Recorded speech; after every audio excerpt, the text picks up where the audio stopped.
What's going on, YouTube? Welcome to the land of RLogicc. Please make sure you guys pop that like button, hit the subscribe button, and please smack the notification bell so do not miss any of my posts from me. So just so you guys know, let's get straight into this video. So you guys can already tell why we're here.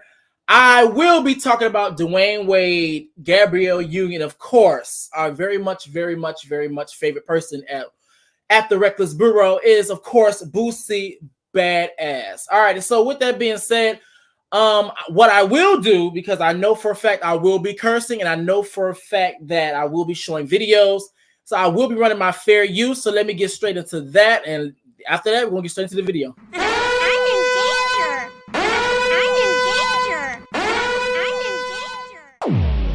Disclaimer.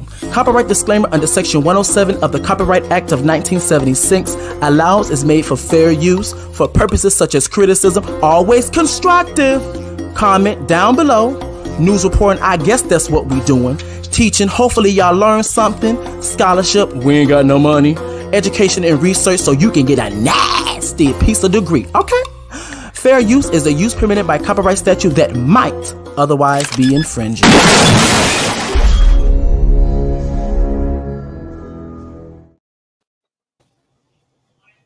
Hey, Conscious, how you doing? Hey, I am awesome. How are you? Woo, I'm doing well. I've been feeling like real energized. I've been waking up early and stuff. I told you, all of my candles and good voodoo, it worked. Because you was really not about to get out here on these streets. You already know. Hey, Lisa, how you doing? What's going on, Style by Stevie? Hey, Styles. Hey, babes. Hey, Lisa. Hey. Okay, so I gotta run a disclaimer. I'm pretty sure. Now, my goal for these videos, I've really been trying to do like the 30 minutes less. I'm pretty sure this video is not going to be no 30 minutes or less. I'm just letting you know this now because I have a lot of things I really do want to get into. I'm really going to dissect. Okay, so we're going to be talking about Boosie Badass. Now, what's the nickname you got for Boosie, Conscious? Boosie Bad Bottom. Yes, him. That right there. That right there. All right, so let's get into it. So Boosie responds. So it says Boosie responds to a year-old resurfaced clip where Gabrielle Union responds to his criticism of Zaya Wade. Now, as everybody knows, Zaya Wade is the transgender daughter of Dwayne Wade. And of course, Gabrielle Union is married. I believe she's married. Is she married to Dwayne Wade? She's married. Oh, come on, marriage? Yes! I didn't even know that. So you know, Deliver Us from Eva ain't having nothing less than a ring on her finger. Are you kidding me? What? Gary? Okay, so yes, so you know, Lil Boosie, because of conscience, I'm about to call him Lil Boosie. Lil Boosie has been very vocal about his thoughts and opinions, about his thoughts and opinions when it comes down to what's going on, y'all. When it comes down to Zaya Wade and Dwayne Wade and Gabrielle Union being very supportive of Zaya and the transition. So this is what, and by the way, y'all, like I said, this is an old clip that resurfaced, but this is what she had to say. And so far, so good, you know. Sorry, Boosie.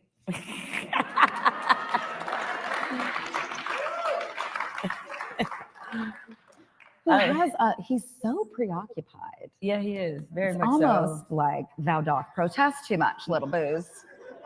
I'm gonna look. You got a lot of on your mind.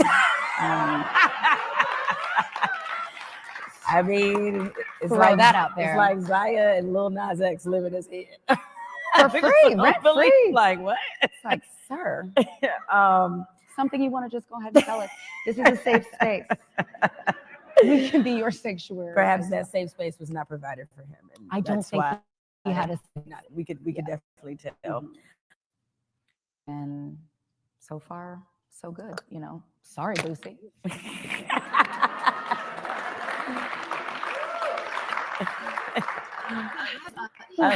He's so preoccupied. Yeah. Okay, so also with that, Boosie ended up responding. He basically said, LOL, the whole world know I love women and the world know your husband loved. I hope you don't think blacks look at y'all like a power couple. They don't. I had refused to talk about y'all in interviews, and here you go. Go bang him with that dildo, that dildo, and wait on a script, you little white girl. Gert. Actually, before we even do all of that, let me actually go through the comment section. Let me see what the people are saying. So someone said sheesh. Someone else says LOL. Lol. See, Boosie was minding his business and y'all want and brought him back up, knowing he ain't got no filter. Lol. That means LOL, y'all. He need one. Someone else, huh? He need one in every way imaginable. Girl. Someone else says this man has spoken on their child and didn't expect them to fire back? ? Plus, comma, it's wild to know he's a parent of an alleged LGBTQ child. He is? I think he is. He? Girl. This is my first time hearing of that. Oh, I think he is. Remember, I think it was one live. Well, I think he is. I remember it was one live we had did. He talked about his child. I think he had a. Does he have a daughter or only a son? Well, I'll figure that out later. Is Boosie talking all this and needs to worry about his own kids? His daughter definitely used a strap on herself. Okay, so it is the daughter. Okay, so got my answer. Yeah. There we go. And he stated that he does not support her marriage either. That if she were to get married, he would not be in attendance. Oh my God, what a coincidence. The same fella. Okay, I'm gonna wait till I get into what I need to get into. Some people missing the part where the clip is a year old. Gab and the family done went about their business, and Boosie responded to an old statement. He needs to just mind his business, literally. Come on, yes. This is your homophobic side shows every time Boosie makes a tweet. No shade. All right, so what do you have to say about the bullshit that's going on when it comes down to Lil Boosie and Miss Gabrielle Union and him taking a dig at Dwayne Wade? Well, Gabrielle Union and Dwayne are both well within their right to respond in any way, shape, or form they desire to when it comes to somebody who has maintained a negative attitude and have been very public about their feelings, views, thoughts, etc., about their parenting style, about Zaya, etc. I don't think that Boosie is worth oh my gosh a response. I almost wish they wouldn't have dignified him with the response because they're so above his pay grade. They're so above like him. And he kind of told it when he kind of tried to take a dig at them, stating that I hope you don't think that Black America looks up to you all as a high-powered couple, because Black America certainly does look at them as just that. I mean, I'm sure the staircase alone in Dwayne and Gabrielle's home is Boosie's entire music catalog. So I just think it's very interesting. I don't know what else to really say about Boosie. I think that Gabrielle's comments are on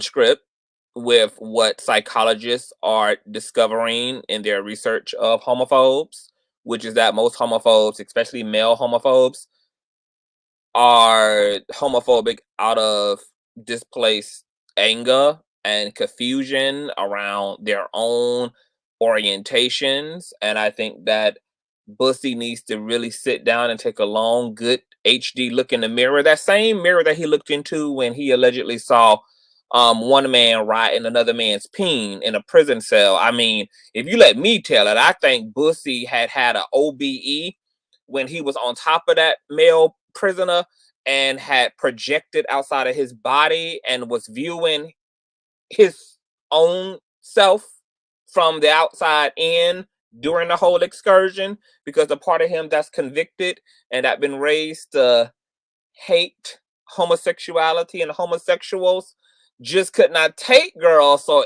it had to separate from Boosie's consciousness, while the part of Boosie that is with all the DL shits, okay, was understanding the assignment in prison for those honey buns and things. So Boosie needs a deep, deep evaluation into his psychology and needs to get to the rooty tooty, baby, and fresh and fruity of you know, his homophobia, because it's definitely given Bobby Valentino, it's definitely given Young Thug, it's definitely given Malik Yoba, definitely. And yeah, Taylor Marie, he did, and I bet you he did do 8 long, big, thick, hard 8 years. I'm sure he did do long and hard. I believe it. Yep. So those are my initial thoughts. I mean, at some point, the LGBT community is going to have to completely divorce Boosie altogether. We cannot continue to help his algorithm. We cannot continue to help sustain his name and likes, because this is as relevant as he's ever going to be. And he does this stuff like any other raggedy, non-anointed pastor who ain't got it and relies on the whole homosexual sermon in order to raise an applause from the community. And Boosie is just that. So may God bless him, and I hope that this is the last of it. I hope Gabrielle and Dwayne let the public continue to tear his ass up, because there are definitely members of the LGBT community and their allies alike that are interested in monkey stomping Boosie from every turn. But Boosie is one of the most toxic human beings ever.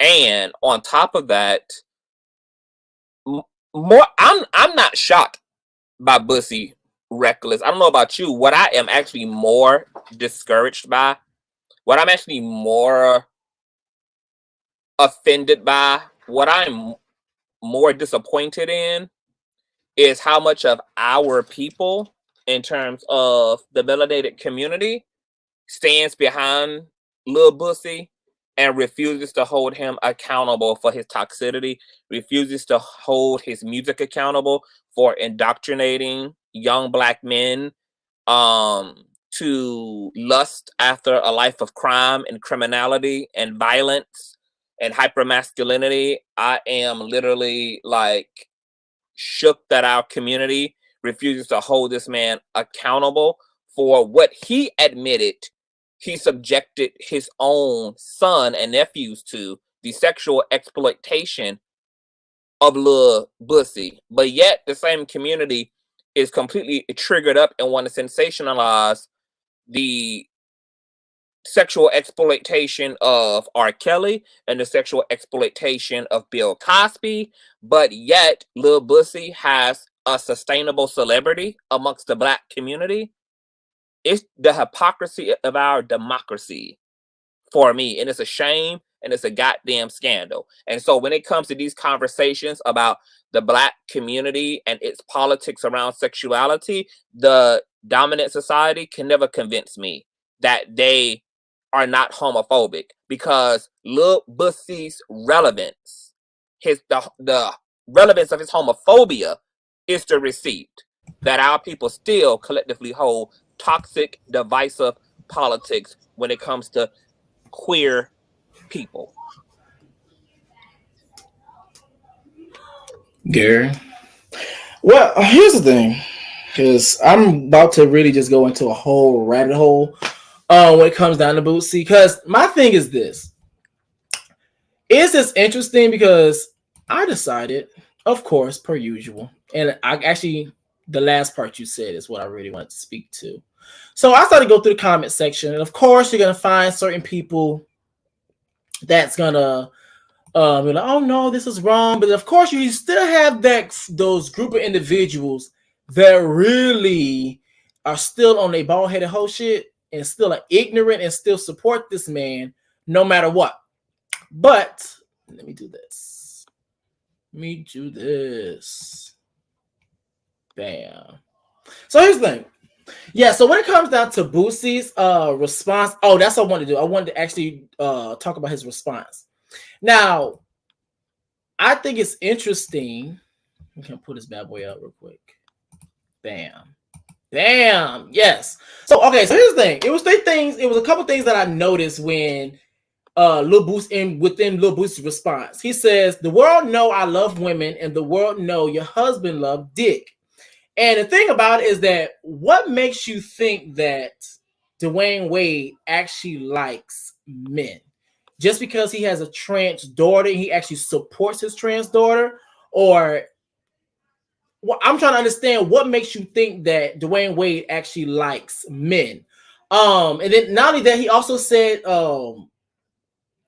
that if you guys think that black people look at you guys as a power couple, that right there is an indicator to me is that when we get in conversations talking about homophobia and how homophobic black people are specifically, and people hit us with the black people aren't homophobic, but then in instances like this is the subtle remarks that lets you know that there's still a homophobia that goes around, because it's a reason why people look down at Dwayne Wade and Gabrielle Union is because of this incident. It's because you have a trans daughter and you actually supporting your trans daughter, and you're actually showing a different way to be able to parent on a public platform. Because let's be very clear, when LeBron James and Dwayne Wade was with the Miami Heat and it was killing it, people loved Dwayne Wade. And also even before LeBron James got over there, people loved Dwayne Wade and also loved LeBron James and the Miami Heat. But then and plus I would say even before that time, before Zaya, what's that show that Gabrielle Union had? Mary Born Jane, something like that. Being Mary Jane. That was a hit show. People love Gabrielle Union. But now all of a sudden people don't look at them as a power couple. People don't really like them because of this incident. And that's really like an indicator that there's still homophobia. Now, this is another thing when he said the white girl comment. It goes back to this idea that we literally say things along the lines of, we're not a monolith, we're a community, we're all different. And then when you have melanated people show up and articulate themselves well or present themselves in not a, I can't believe I'm about to use this language, and not in a ratchet ghetto stigma or try to please that ratchet ghetto stigma that's always placed on us, all of a sudden you're classified as white just because you show up differently. So I thought it was very ignorant as fuck for him. No shade. But then again, what else do you expect from Boosie? Do you have any more thoughts? Let me stop sharing this.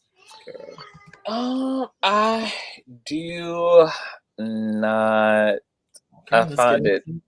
Yeah, I don't.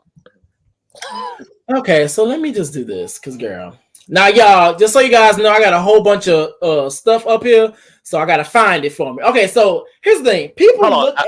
Hold on, I do have one more thought. Okay, I'm gonna let you. I'm gonna look for my stuff.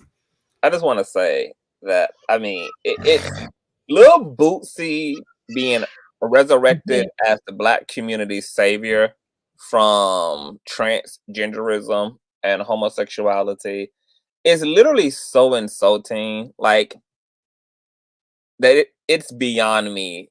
The fact that the Black community would prefer a pedophile, an alleged pedophile, and that's what anybody who exploits children is, over a Black trans woman. That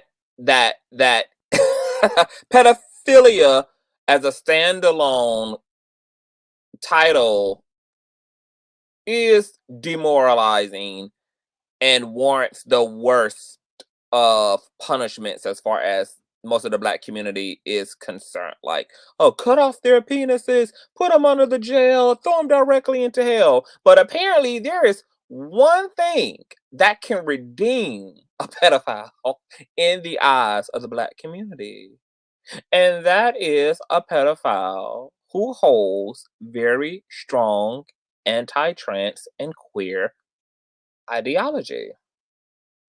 Because I still just can't get past the fact that this man admitted that he got a street crack whore to give fellatio to his son to his sons, and passed her around to the nephews after he had done had his way with this crack whore, and put this adult crack whore on his children and his nephews to introduce them into manhood. Mm-hmm. And that literally is okay as long as that pedophile is transphobic and homophobic. Mm-hmm. That's no, not mm-hmm. What do you think about that? The fact that our community Oh no, we get into that. A pedophile as long as he's transphobic and queerphobic. They're in the fucking sunken place, and that's exactly what the hell I'm here to talk about. Now once again, what all I'm about to say, if the shoe fit, wear it, put that bitch on and wear it, Cinderella. If it does not, do not take offense what the hell I'm about to say. But I will advise you share this video out to your nearest cousin, baby daddy, baby mama, wife, husband, etc. that this video needs to come out to. Because here's my thing. People will say things along the lines of Boosie is the voice for Black community. Now I know everybody don't say that, but however, that explains a lot. People have saying it, have actually said it. And my thing is, it's a saying that my high school teacher has always told me, and it's always stuck with me. She always says, "Consider the source."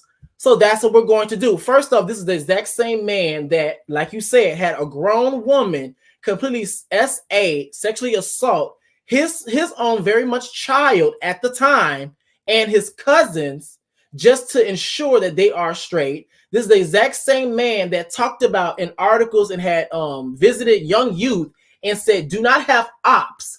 But yet, he also was the exact same person when it came down to when Mike Tyson checked him at the interview, and he had to actually go and combat or go talk to Mike Tyson's non-binary child, and said in the interview if that Mike Tyson would have jumped in, Mike Tyson would have lost his life. So not only that, the X part where he also co-signed greenlighting his underage son to watch porn on his phone. Oh yes, I got all of this right here. Now I may not even be quiet. I'm not even gonna read the whole articles. All of that is a part of being a man, even though he was raising a boy at the time. Mm-hmm. I'm actually just gonna read. I want to read this. This is also the same person that did this. Boosie badass thinks smoking weed around kids is like spraying hairspray. Boosie badass. Now this is from iHeartRadio. So Boosie badass is just back on Instagram after his 3 pages were deleted, and he's already on the defense. The Louisiana rapper fired back at someone who criticized parenting skills by chastising them. On Sunday, July 24th, Boosie hopped on Instagram Live on his new account to address the negative feedback about his parenting skills. The No Juice rapper defended his stance on smoking weed in front of his son, Tootie Raw, and just so you guys know, because I will bring this up later, he's 19 years old as of today, and compared it to the people who smoke cigarettes, Black and Milds, and spray hairspray around their kids. He even shared an example of the last time he did it. Let me see. I ain't do shit. Yeah, I smoke around my kids. You spray hairspray around yours. You smoke cigarettes and Black and Mild. Yes, I went to Arizona. I was full of pills. Let me tell you what else. I ain't no shit. I was full of weed, pills, angel dust, all that. Tootie came from the hospital. I had a blunt like her. He was right there. Yes, I do. I know people trying to tell you what's wrong. It turned out real nice. They're not in jail. Your son in jail. So yeah, that's what fucking Boosie had to say. Now I want y'all to just keep in mind, y'all. I want you to keep this video in mind because I will bring this back up later. I don't know. I'm about to say 2.5 seconds, but I'm about to bring this video right back up. This is also the exact same man. Let me see. Can I find that video? Because right now we're really going to consider the source. Because if this is the voice of the Black community, then we are in trouble. Step in here, Conscious. Let me find this video real quick. Let me see. Baby girl. God, I got so many pages up.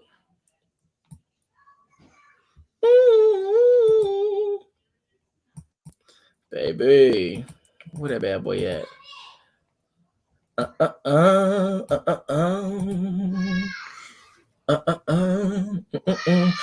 Actually, I can bring it up right here. Let me show you. Bam. Consider the freaking source. Now this specific artist from Hip Hop DX. It says T.I. impersonates Boosie Badass while joking about their son's recent arrest. Let me go down here. Because there was a part in this article that I found very interesting. Now it says, so basically, you know, he was talking about the arrest of blah, blah, blah. But it was a part of the article that actually caught my eye. It's the hypocrisy that he talked about. Now it says, what T.I. was to joke about it, talking about the arrest of the children. And his stand-up said he initially issued a stern public warning to King in an Instagram video shortly after his arrest. Small requests, stop hitting me, getting in my comments, telling me about what to tell King. The trap pioneer said, I know my son. Think I ain't spoke to my son? Think I ain't told my son, his mama and his grandmamas, his ass going to prison. If he got damn keep this shit up, Garrett, goddamn, his ass going to prison. Can't nobody stop it but him. I've already made my peace with it because I know that energy and I was that energy. I know exactly how it's going to turn out. And here's the thing that irks my fucking soul. And I haven't even gotten to the part that I wanted to get into when it came down to Boosie. These are the same niggas that will literally say things along the lines of we need fathers in the fucking households. Niggas, this is the fucking receipt. You have fathers like a T.I. Bitch, your son, and keep in mind, T.I.'s son came from a two-parent household, and guess what? He still ended up fucked up. Still ended up going into Waffle Houses saying that he gonna pistol whip a bitch. Still going into disrespecting people that work regular 9-to-5 jobs that he comes into their establishment trying to get service, and instead of actually talking to his son, instead actually holding his son, girl, you know I hate this word, accountable, he actually reinforces the ego that his son has and also reinforces the fuck shit that his son does, and then is surprised that his son is going down the wrong path. And the same thing goes for Boosie. Now, another thing that's said as well too, Boosie Badass addressed the arrest himself during an interview in Vlad TV earlier this week. Tootie got detained, but they let him go. He said, I think the arrest was due to suspicion of weed or some shit. I think King got a DUI. I don't know, some shit. He added, they were saying they found a little weed or something. It wasn't nothing for them to charge them with or nothing like that. Whatever they had, I think it went out the window. Now, right here, it says that, and I want you, now this reason why I want you guys to pay attention. Boosie went on to take blame for Tootie's brush with the law, admitting he raised his kid wrong. I'm partly to blame for my son. I really don't know King's upbringing, but I raised my son fucked up, he said. I got to keep it real. My son was raised different. I raised my kid wrong, and now it's kind of coming back on me. But he hasn't seen the troubles I've seen. Now, didn't that nigga say in 2.5 seconds ago in that video talking about my son ain't in jail, my son is da-da-da-da. Did he not say that, Conscious? Mm-hmm. But this supposed to be the man of the voice of the black community. This supposed to be the man that's actually doing something with his life. And this is a fucking receipt that you literally have fathers in the home and they turn out just like their fathers. And it's actually another video too where young Jock was talking about I think he was talking about the baby and stuff. And he basically was talking about the baby and saying why he thinks that the baby got canceled or whatever is because he's disrespecting women, he's a womanizer, etc. And the first thing that popped in my head, I was like, young Jock, everything that you're saying is like, that's you, player. And the reason why I brought this up in this conversation, because it's like, for some reason, I feel like a lot of men, no shade, a lot of men have this false idea of it or image of themselves. It's like, I guess they have this idea, I'm the good guy, or have this image of I'm on top of my shit, but in all actuality, from the outside looking in, from everybody else looking at them, what's going on? And so a lot of times, some of y'all are not meant to be in the household. That's just no shade. Some of y'all should not have access to your children, like a Kanye West. Because yes, the same way that he was in the media talking about, oh, Kim doesn't want me to see my children, and he was able to get the whole black community riled up because it was the whole thing of making sure you save the fathers. But then later on, we also seen his ass was acting up at a damn soccer game over there fighting with the motherfucking parents at the damn soccer game. So some of y'all are not meant to be in the fucking household. No shade. Some of y'all, I'm so sorry to put it like this, some of y'all are just sperm donors. And some of y'all shouldn't have your legacy even lasting. No shade. Now, this also the exact same man, and I wish I could find this video because I know for a fact that I had it. It was a video where he was literally coaching his children, his son. I know his son was in there, but I don't know who else was in there. Teaching his son that you have to break a woman's virginity in all ways. Whenever she does something new, you break her virginity. When you bring her onto a yacht, you're breaking her virginity. When you're bringing her to a place she's never been, you're breaking her virginity. But when she's bringing you something, she's breaking your virginity. And then he ends with the statement of, your goal is to break her virginity. That's the rhetoric that he's teaching his children. And it's very interesting to me that women specifically will literally get behind and back Boosie. But the gag is, in the words of Keke Palmer, the gag is that you're specifically if you have daughters, they're gonna come across someone like Boosie, and that's no shade. Step in, Conscious. Baby little Boosie is a mess, and Reckless is tearing his ass up. If you enjoy and are enjoying his deep dive into Lil Boosie's Boosie Girl, slide on over to the Cash App at $ RLogicc with 2 C's. This whole swear he different. 98 on the end, girl. Okay. XT gives y'all a full dissertation. I agree with Reckless. We be talking all the time on my platform about how it's not just about having 2 parents. Hell, R. Kelly was in the home at some point too. Okay. So what does it mean simply for there need to be a man and a woman in the household? There has to be functional, healthy, love-affirming parents in the household. And I'm even going to push it a step further. It actually doesn't even require 2 parents. It actually requires one loving, functional, whole parent to get the job done. Okay? Psychologists are also, or psychiatrists are also discovering that in their line of work. That as long as a mother, whether it's a mother or a father or whoever the guardian is, baby, okay, is affirming, has healthy boundaries, but has a healthy heart and a healthy mind, that children can still grow up with a very healthy, strong sense of self. So many of us have come out of strong single-parent households. Some of the greatest stories of success have been birthed out of people who were raised by grandma, who were raised by mama, who were raised by papa, who were raised in single-parent households.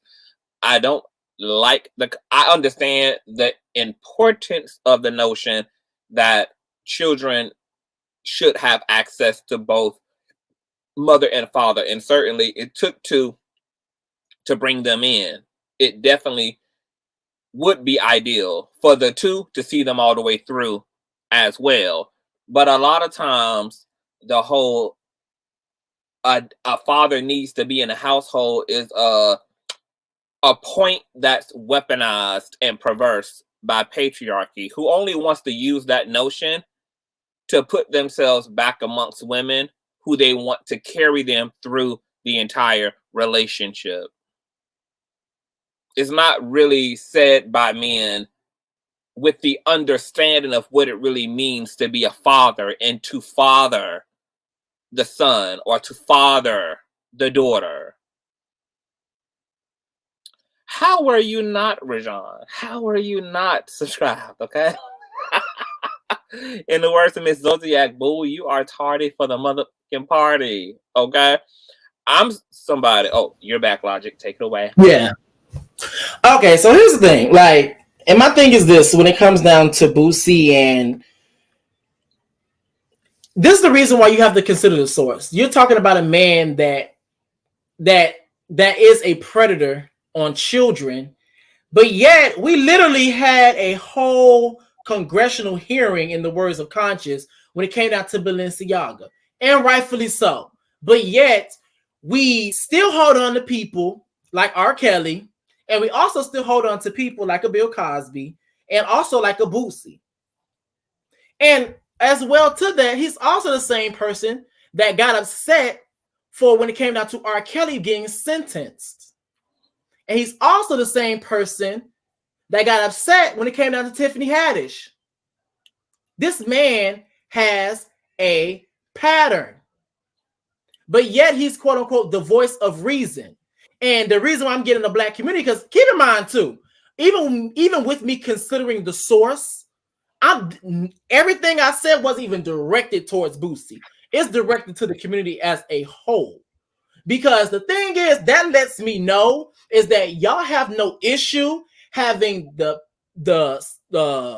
sexual assaulters on children and the sexual assaulters when it comes down to women and the misogynistic motherfuckers, as long as they fit your narrative of being able to disrespect and devalue queer people. And so when people start talking about the black community is not homophobic, yes, y'all are. No shade. And once again, I'm talking in general. If you get offended, I'm talking to you then. Y'all are homophobic. It's homophobic. Like, you can't sit up here and say, we're not homophobic, but yet all of the rhetoric that we hear, the rhetoric we hear is, we're part of population control. The rhetoric we hear are black gay men aren't men because they're gay. We hear the rhetoric of trans women are trying to replace real women. Then we always hear the trans women can't have babies. Then we hear that we're messing up the nuclear family. Then we hear things along the lines of that we are participating in the gay agenda. We also hear things along the lines of we are part of the white man's scheme. We're abomination. We're going to hell. So you mean to tell me you put all those things out, and you mean to tell me there's no homophobia in there? So I actually want to talk about like the fear. Like I really want to talk about the fear aspect of it, because I feel like a lot of times, and let me actually look this up. Because the fear aspect is what I actually need to talk about. I'm actually going to define homophobia and transphobia. We're actually going to define those things. Let me do this real quick. Real basic level. Now it says a dislike of or prejudice against gay people. Now, another thing about the where is it? Right here. There we go. Another thing about the definition of homophobia and transphobia is that there also comes with a bias. A bias because you dislike them or you're prejudiced against them. So you create a bias against a group of people. Another factor that shows us that you're homophobic is obviously through representation, because people will also be the same people that say we're not homophobic, but yet have an uproar when they see us in media. They have an uproar when they see us showing affection in media. And my thing is, you have no issue seeing heterosexual people show affection in media, but you take issue when you see affection being shown in media when it comes down to queer people. There goes the bias, which is used through homophobia, through the lens of homophobia. And this fear. Now, here's the thing. The fear is created through fears. Okay, so the fear runs like this. The fear is that, yes, people aren't afraid of gay people in the form of, oh my God, they're going to beat me up. Oh my God, they're going to do this. Oh my God, they're going to do that. That's not what the fear is. The fear is rooted in dogma. The fear is rooted in unrealistic ideas about gay people that were fed to the masses through the lens of through the guise of heterosexual people controlling the narrative. Can I also add to that? Yes. I would challenge the notion that these hoes ain't afraid. Because they actually are. Yeah, they are. If every time the conversation around queer people having a slice of the American pie comes up, you claim not to be afraid, but yet you don't want us in the history books. You don't want your children taught the bias about a queerness and transphobia because you are afraid of what that may mean. You are afraid of who that may also make your child. You are afraid that the gay is contagious. You are afraid that the trans is contagious. Oh yeah, it's fear. And dogma is rooted in fear. Fear mongering.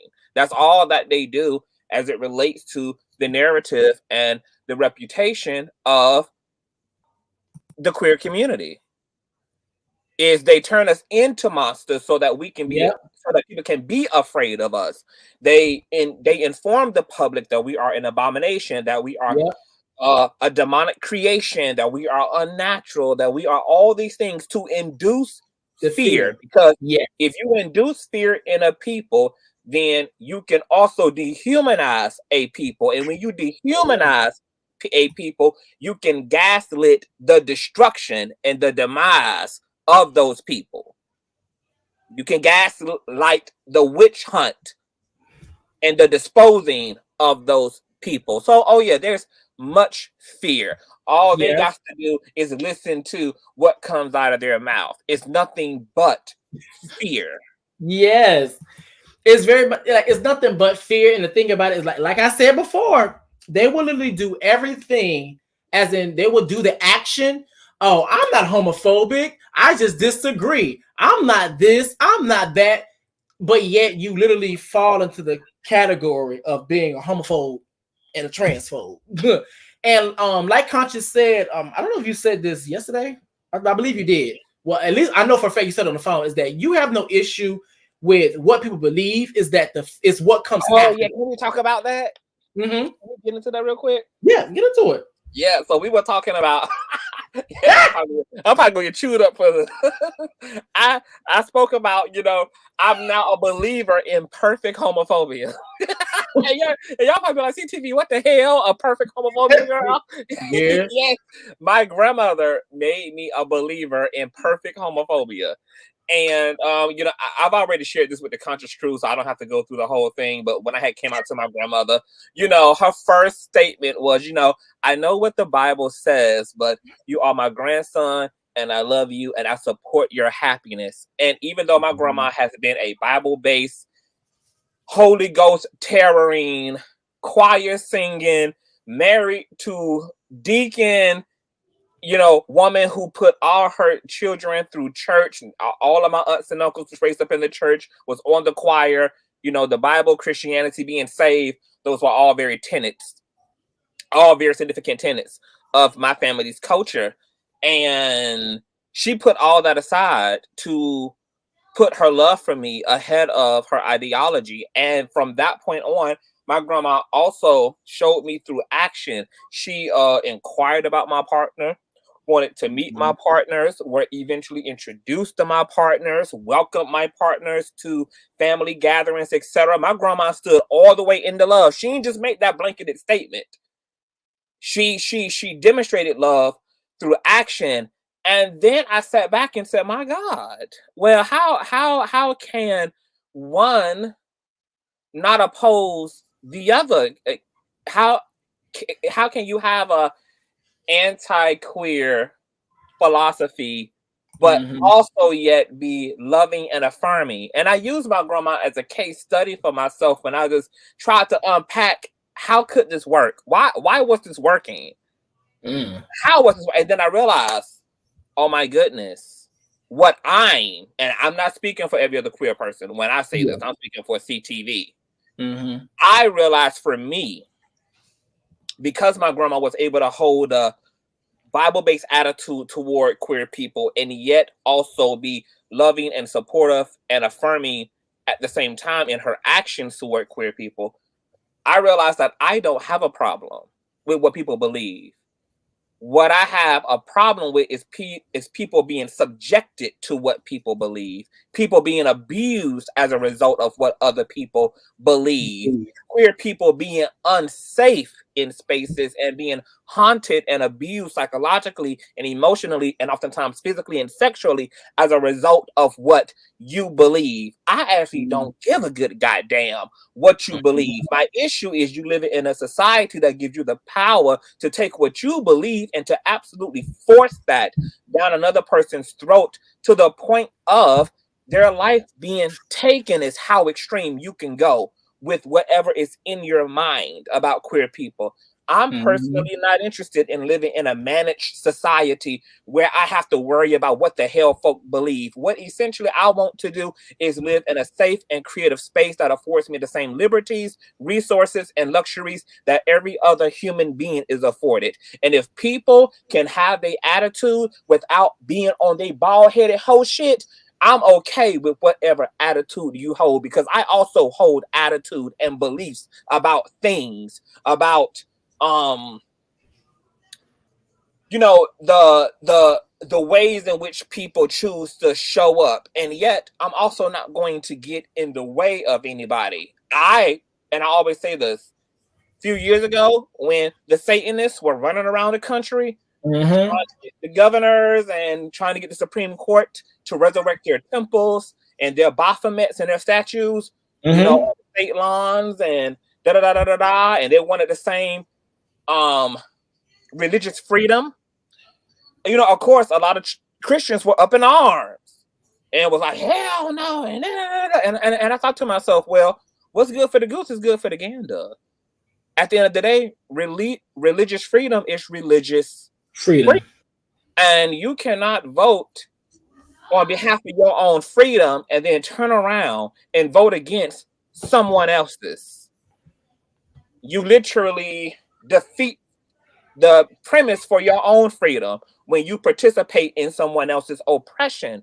So yes, by mere principle, you have to give Satanists the right to also have their temples and their symbols resurrected in their communities and on the land of this country. And what you also have the right to do is never walk into a satanic church. That's what you have the right to do. What you have the right to do is keep on walking when you see a satanic church. What you have the right to do is mind your damn business and keep it pushing.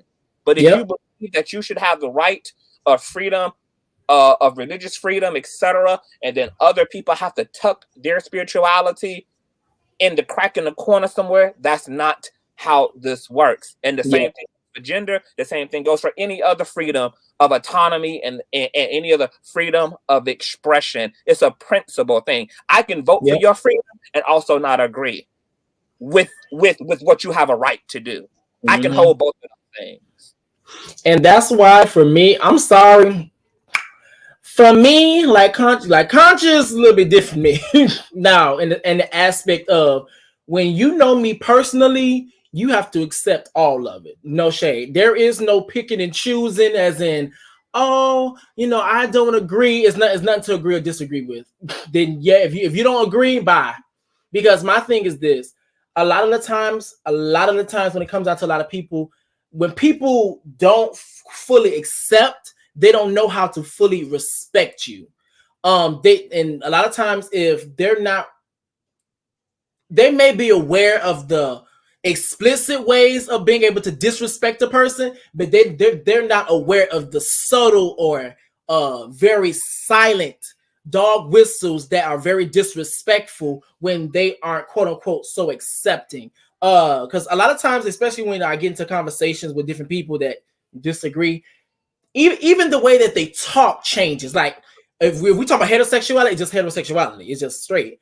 But when they start talking to us, it starts turning to lifestyle, and they start using alternative lifestyle. And it was somebody on your panel a while back that said something along the lines of, you know, all this queer, all this gay stuff. I can't remember. You know, I'm about to say something that's gonna let you know who I'm talking about.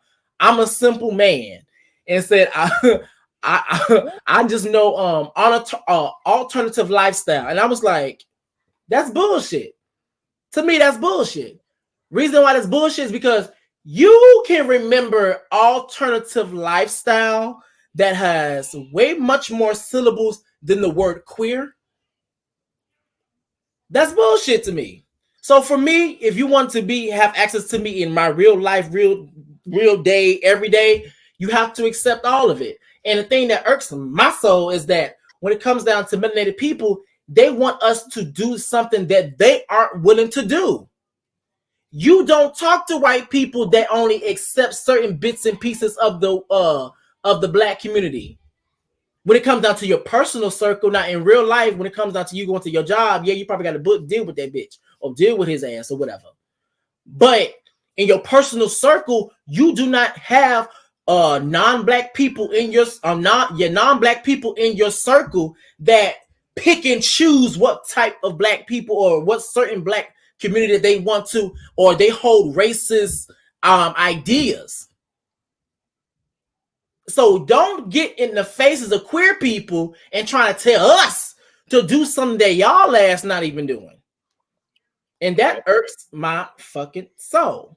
Now, another thing that we did talk about yesterday too is the exceptionism. Dig a little bit deep into the exceptionism. Yeah, my tongue is tied over here.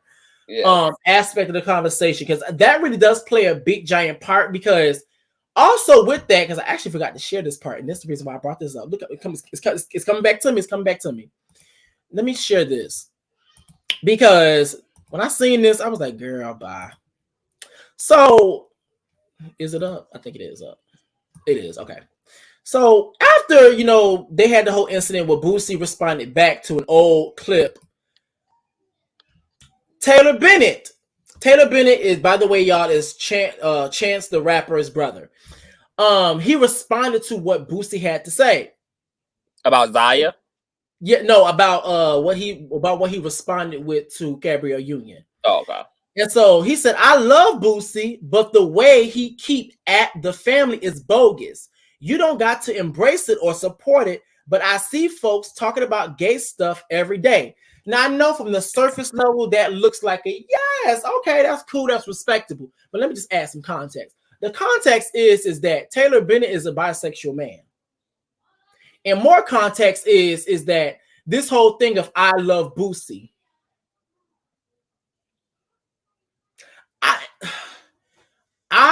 it irks. Maybe it's just me. It irks my soul when I see queer people, just for context and context purposes, queer people love extremely homophobic people, and they're like, "I love this person." Nigga, they're talking about you too, sir. Like, all their statements may not be directed to you at the time, but they're talking about you as well. All the statements he's talking about Zaya and all this, they're doing all this stuff wrong. Now, you may not be trans, but the way that people treat bisexual people in this country as well, sir, and they equate bisexuality with diseases, the same way they do trans people and the same way they do queer people, they're talking about you too. Nothing about you should really be loving or liking Boosie, and that's just no shade. And I think a lot of times queer people mistake it being the exception and thinking that's just people just having a difference of opinion, and they're just, I really think that the conversation around exception really needs to be had, because I see that a lot. Like, bruh, you're Chance the Rapper's brother. They're going to be exceptions to the rule. And I want to say that I think that, I'm not going to argue who people can't love, but loving somebody is also not a permission slip of being a yes man and an enabler. If you really love somebody, you also stand on principle and call them out on they fuck shit when they own they fuck shit. Like, everybody that I talk about on my platform, some people I don't mess with at all, But then some of the people that I'm dragging on my platform, I'm also a fan of. That's not going to keep me from dragging their ass and from chin checking their ass when they out of order. Like, you can chew gum and tie your shoe at the same time. Like, and I understand that. So I never really, you know, like, I don't really like the whole going to the extreme left or going to the extreme right. Just make a point out of the point you're making about the fuck shit, and like hold that person to task, because all human beings bring a fair share of good to the table and a fair share of bullshit to the table. And if we throw everybody away because they own some bullshit, we all gonna end up in that recycle bin for one reason or a damn another. So just stand on your shit. And so love him and call him out on his queerphobia, call him out on his toxicity, call him out on his BS. Now, as it relates to the conversation about exceptionalism, we had got into a discussion with another one of our rainbow friends last night, and we just had a whole venting session about, you know, everything going on around just homophobia and Boosie and the Black community and all of that. And I started talking about exceptionalism, which is homophobes who have a compartmentalized homophobia, meaning that they have the capacity to accept the queer people that they have proximity to, but that extension and love does not extend to the other same gender loving or trans tribe members of that person. AKA, I have cousins and brothers who love me to death, have never, ever, ever denounced my orientation, have never loved on me any less because of my orientation. Even when we didn't agree, even when we had arguments, my sexuality was not weaponized against me. The F word was not weaponized against me. The word sissy was not weaponized against me.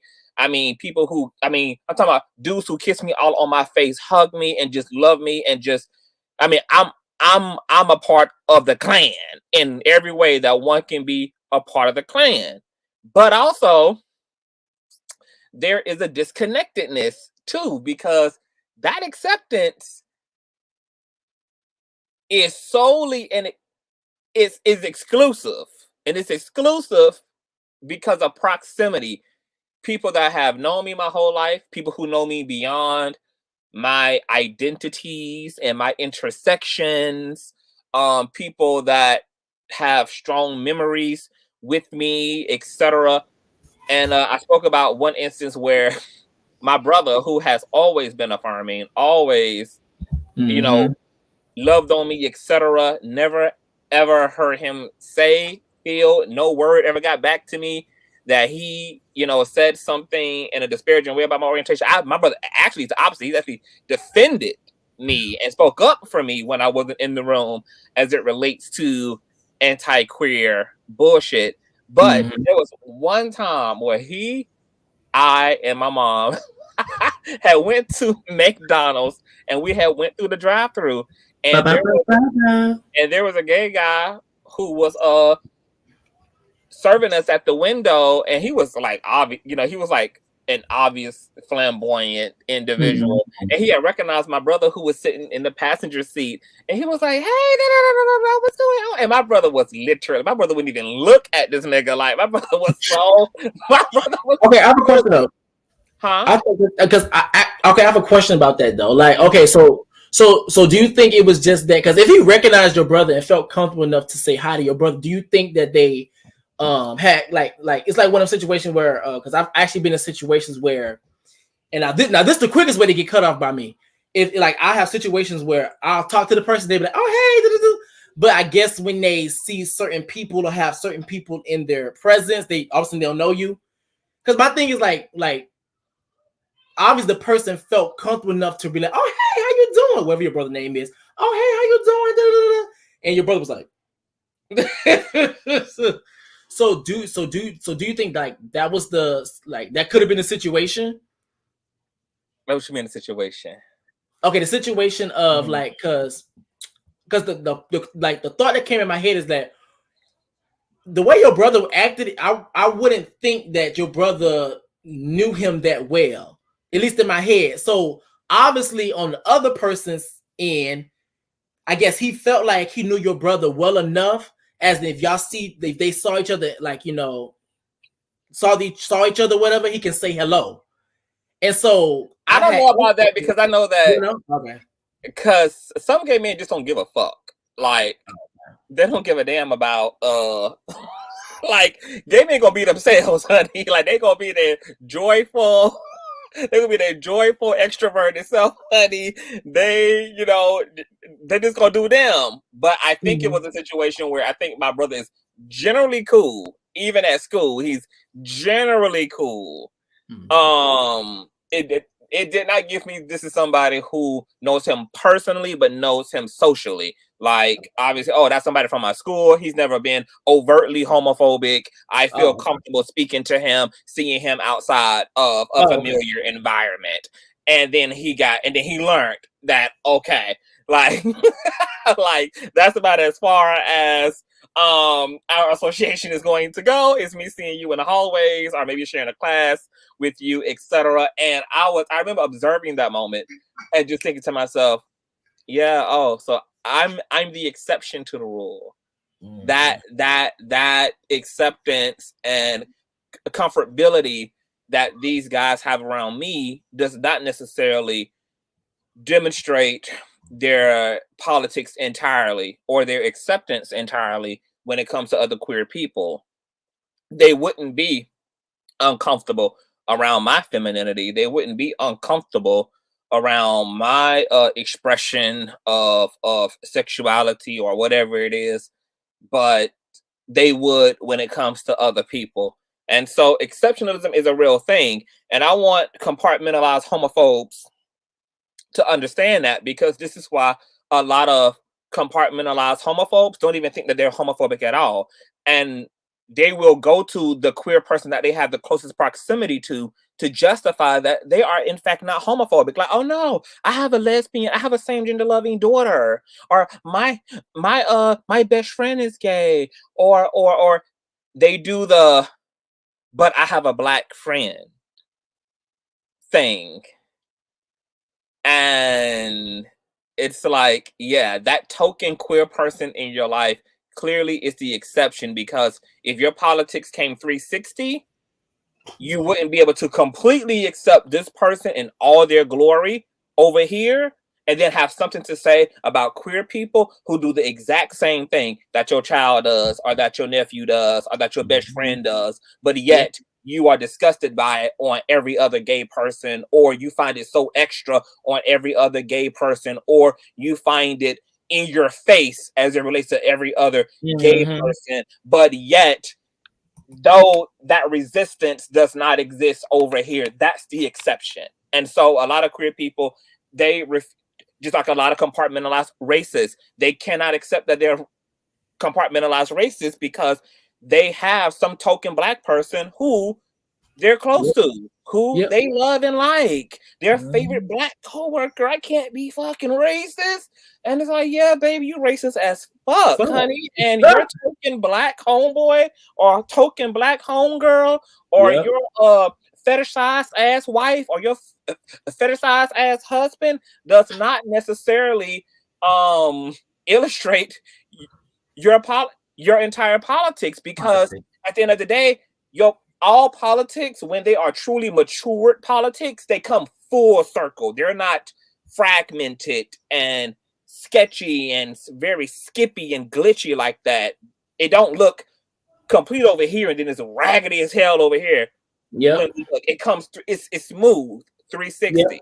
When it's not smooth, it's because you have some compartmentalized sexism, some compartmentalized homophobia, some compartmentalized transphobia, some compartmentalized racism, some compartmentalized, etc.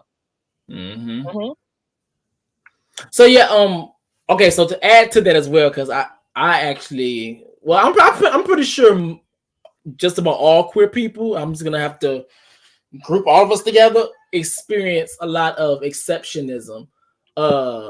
Girl, I'll be butchering the hell out of this word. Whatever the hell it say, whatever it is. My tongue is tied tonight, okay? But The reason why is because that actually happened with some of my friends, and like they'll say things along the lines of, this is how you clock T, right? And for my heterosexual people, this is how you know, because I have to translate for them. So this is how you clock T, is that when they say things along the lines of, oh, I like you because you're not extra like them. When they say something like that, ting, ting, ting, ting, exception. When they say things along the lines of, I like you because you don't dress like a girl, ting, ting, ting, ting, ting, that's exception. They'll say things along the lines of, oh, I like you because she said I call it a VIP homosexual. Come on, VIP, yes, ma'am. An MVP, yep, an MVP homo. Yeah, like so, like it's certain things that they say that lets me know, like, do you really fuck with me as in my existence, or is it just do I make you comfortable enough to be able to, I guess, allow me in your space, but at the same time you can operate and maneuver the way that you still want to. And so I don't know, like it's both. Yeah, it's both, because a big part of the homophobia is rooted in fear and improper information about queer people. So the compartmentalized homophobes and transphobes in our lives can make the exception because they've had time to be around us and to learn us enough to know that no part of us is a threat, including that queerness to them. But they don't have the same luxury of dismantling that fear by way of observing the other queer people who they don't have such intimate or close proximity to. And so it's the continual perpetuation of that fear and relying on queer people to not be afraid when you just need to raise your awareness in order to dismantle your toxic bullshit. It shouldn't take you to have to look into every queer person's life and to look around and to just get all up and in for you to finally permit their humanity. Yeah. Permitting anybody's humanity is just the right thing to do right off the gate. Yeah. The whole thing is to be guilty until proven innocent, to be innocent until proven guilty, not guilty until proven innocent. Okay. The court of public opinion is you're guilty until you're proven innocent. That's what it is. What racists and bigots and xenophobes and queerphobes do. They deem us as guilty off the back and then give us the burden of proving ourselves to them, which indirectly puts us in a position of not realizing that we're seeking their validation and don't have to. And then on top of that, and that goes back to controlling the narrative, trying to prove ourselves to them. And then when we literally start talking about our experiences, they want to tell us about what the hell we said. Like, no, bitch, I'm telling you that, bitch, I was born gay. Why the hell you trying to tell me that you think that I got sexually assaulted? No, bitch, I'm telling you that didn't happen, but you trying to tell me that it did.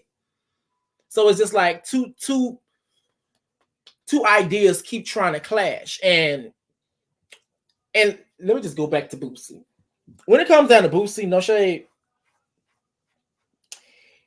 Like you said earlier, Gabrielle Union them, they never should. Like, I don't know. I think maybe because I like the clapback. I like the thing of when a bitch get out of line, you have the right to be able to say what the hell you want to do. But I do understand what you mean when you said that you don't think that Gabrielle Union should have even said anything towards Boosie because he's not even worth a response. Don't make him significant, because the way that it could have been done is the host the conversation have just got her to address people who share the ideology. Speak to the ideology. Speak to queerphobia. Speak to transphobia. Speak to the concerns without, and so that way you can put somebody in a position to educate, but to not also give more platform to somebody who's toxic and doesn't deserve to take up that much space in your space.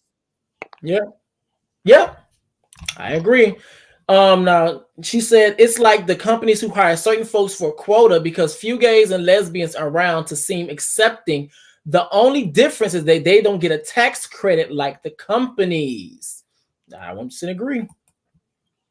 But yeah, so honestly, when it came down to the whole Boosie, Gabrielle Union, and Dwayne Wade situation, I personally think that Dwayne Wade and Gabrielle Union are doing a phenomenal job when it comes down to accepting, supporting their trans child.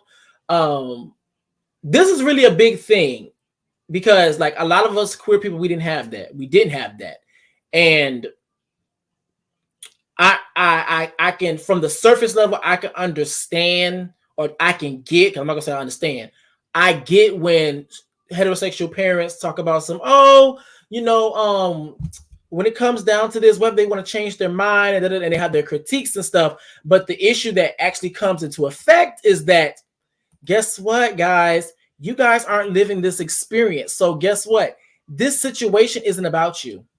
And when queer people go to speak and tell you guys and give you guys answers, don't just take these answers and just try to refute them or completely disregard them and do what you're going to do anyway. Actually listen to what queer people are telling you and take that into account. That's all I'm saying. But I did drop the link. I think someone should be coming up soon. But girl, that's really all I had to say about that situation, because honestly, like, I'm gonna be honest, I think the thing that really pissed me off the most about the situation is that there are still people who think like Lil Boosie. Lil Boosie even pissed me off. It was the people that agree with Lil Boosie, because it was actually some women in the comments that was actually agreeing with Lil Boosie as well, and not even understanding that you're literally supporting a man that will that builds children to sexually assault women. You're also supporting a man that will sexually assault you. You're also supporting a man that. I was clearing my throat. Oh, come on, throat clearer.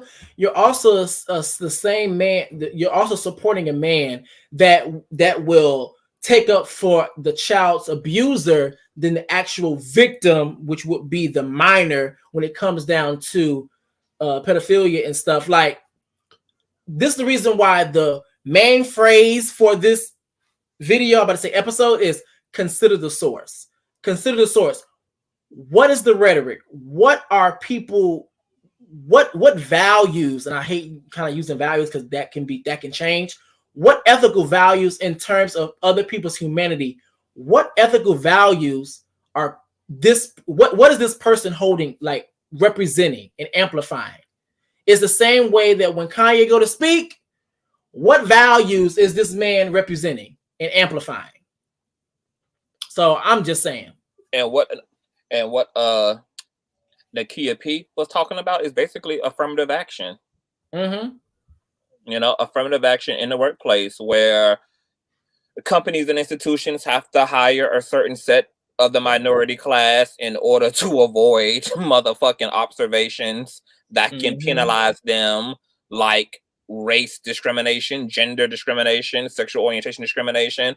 And yet, even though those policies are put into place, they don't necessarily speak to the treatment of said minority people who are hired on those jobs, as somebody else is saying. So you can have your hand kind of legalistically forced to be inclusive, but if your heart is still corrupted toward those people, then those same people that do have an opportunity to have housing or to be employed may still very much so experience workplace mistreatment as a result, which is why there is also a conversation to be had around the condition of people's hearts. Because yes, we can put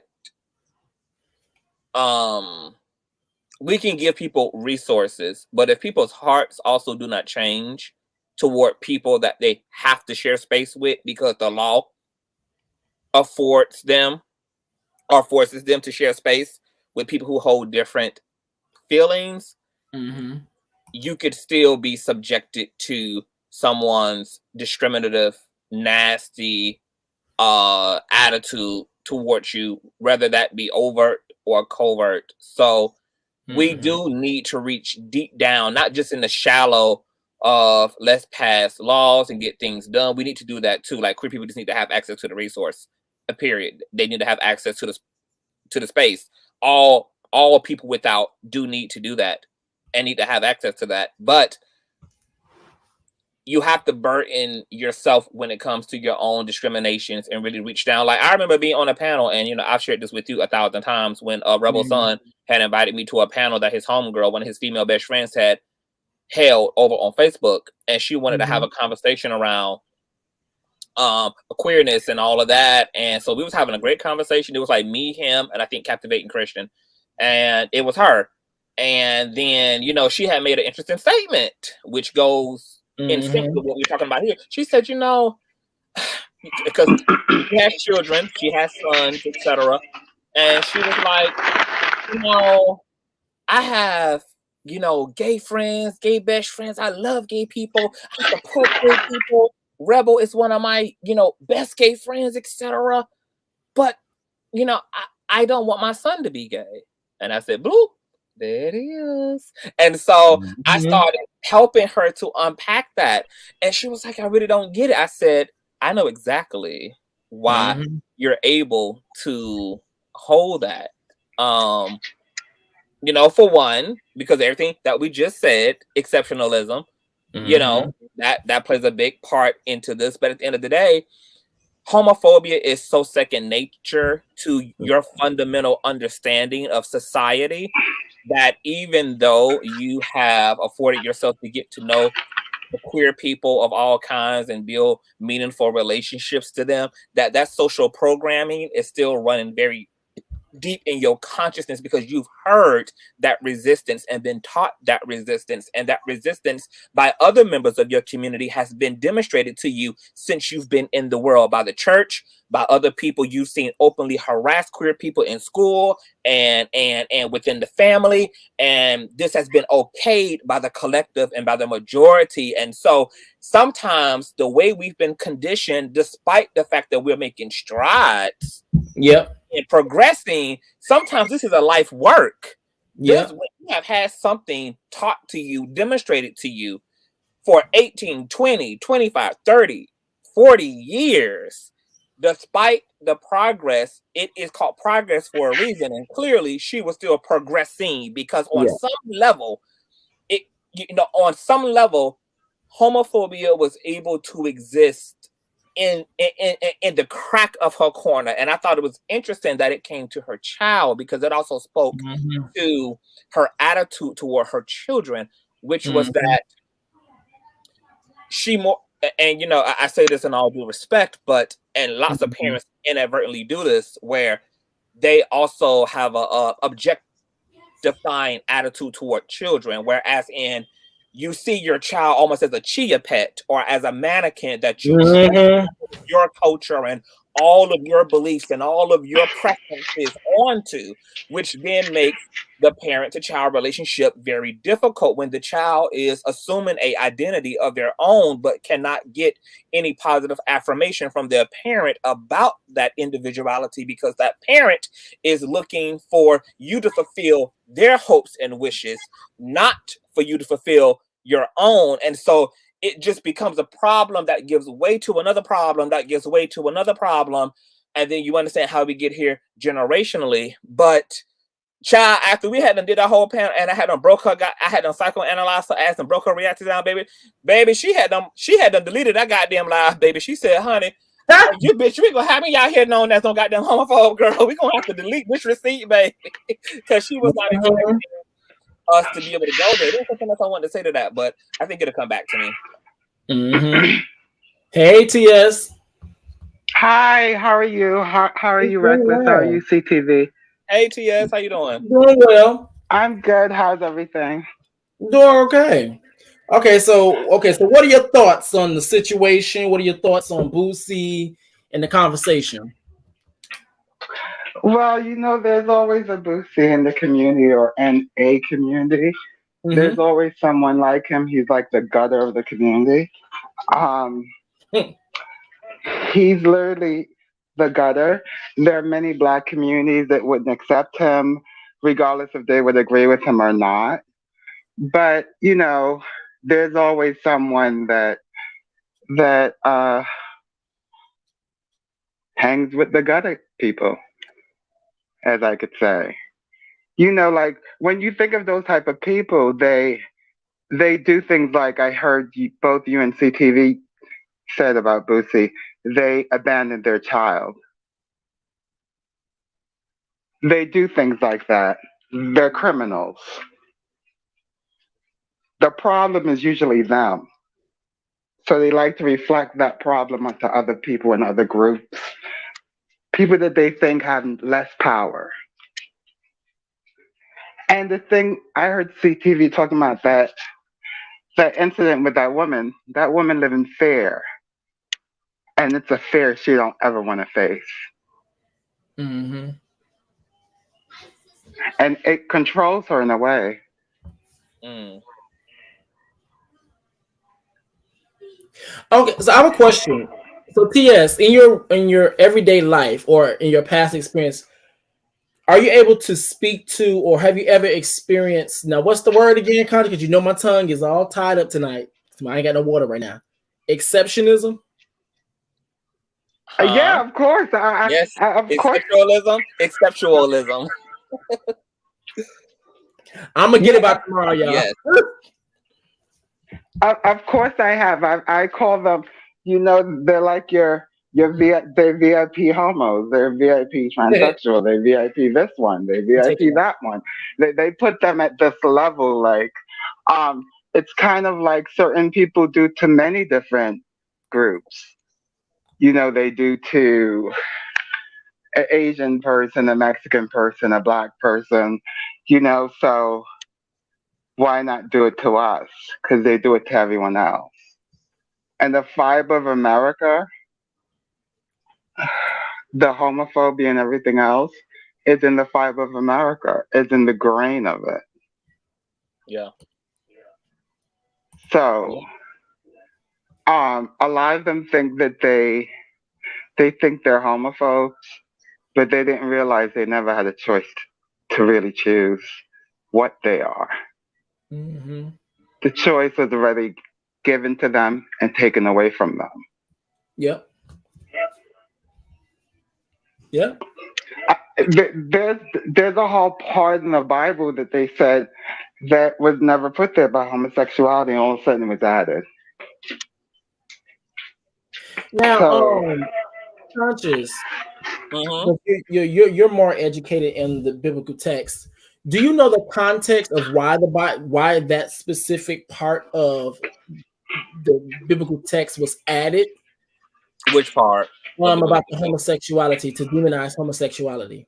Well, that's why I say like which part, because those parts are scattered all over the Bible. They scattered in the Old Testament, they're scattered in the New Testament. I know they I are video back in the past. And of course, the Bible is like a compilation of different authors. But I would encourage people to study the to use the Martin Luther Concordance when it comes to the Bible, because it breaks down the Greek and Hebrew, and it really unpacks the language. And what you will find there is that, well, first of all, there was no term for homosexuality really in the time in which Bible writers and those particular Jewish ancient folk existed. The closest term that we do have is eunuch.